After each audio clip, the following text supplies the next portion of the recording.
In Jesus' day, people had to travel in order to worship. And an integral part of worship was offering sacrifices at the temple. But instead of bringing animals in order to make that sacrifice for the long journey, people would arrive at the temple with varying currencies from their home and exchange those currencies for the temple currency, which they could then use to purchase animals in order to make their sacrifice. On Monday, when Jesus enters the temple, he clears it of all of those money changers. He enters into the space, sees what's happening, and then kicks them all out. And this is how the Gospel of Matthew records that incident. It says, Jesus entered the temple courts and drove out all who were buying and selling there. He overturned the tables of the money changers and the benches of those selling doves. It is written, he said to them, my house will be called a house of prayer, but you are making it a den of robbers. There's a prophecy that talks about the cleansing of the temple when Messiah comes. And this is a moment that Jesus uses to declare himself to be the Messiah. He calls it my house, the house of God, the temple, the place where God dwelled for the Israelites. Jesus calls his own house. And I love the emotion that is shown in Jesus in moments like this.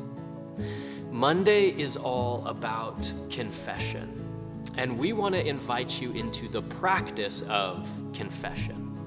Because we like to stand with Jesus. We like to stand on the side of the disciples and watch Jesus cleanse the temple and flip the tables and kick everybody out and reclaim it as a house dedicated to prayer and to worship. And we like to stand on the side of judgment. But the reality of this passage is that we need to stand on the receiving end of Jesus's conviction in our own lives as well. You see, many people often get caught up in the fact that Jesus was probably speaking out against the money changers who were taking advantage of people who had traveled a long way in order to make their sacrifice by maybe ripping them off or charging them more than what the animals were worth, making some money in the process. And that was probably going on.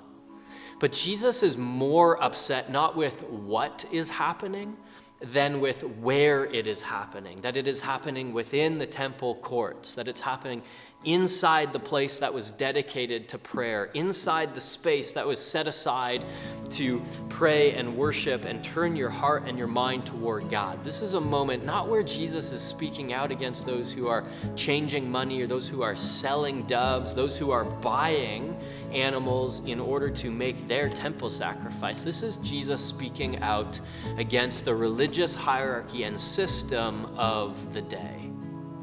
One of the things that we celebrate at Easter is that access to God is made universally accessible to all. In the death and resurrection of Jesus, God draws near to humanity and makes it very clear that Jesus is the only intercessor, the only go-between between us, humanity, and God.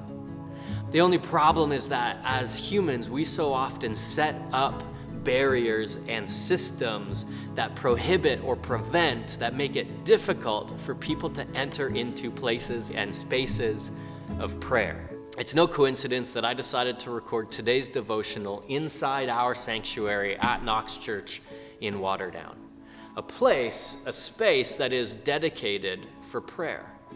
Because I think that these gospel narratives, and especially Monday and confession, calls us into a place of examining how we have made it difficult for people to worship God and enter into places and spaces of prayer. We need to stand on the receiving end of God's judgment and conviction for the sake of greater life, for the sake of living into the ways of worship and of prayer that God calls us into. And so today's challenge is confession. Today's practice is confession. To confess the places that you've held on to and the places that need overturning in your own life. Maybe it's your perception of God. Maybe it's your use or understanding of religion. Maybe it, as the church, is even some of the places and spaces that we need overturned in order to get back to the heart of worship. What is it that God needs to overturn in your life? And what is it that God needs to overturn in our church's life?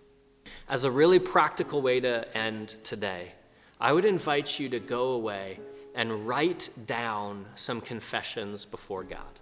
Could be personal, could be corporate, could be a mix of the two. And then ask God to continue to challenge you to surrender those areas as we journey toward Easter.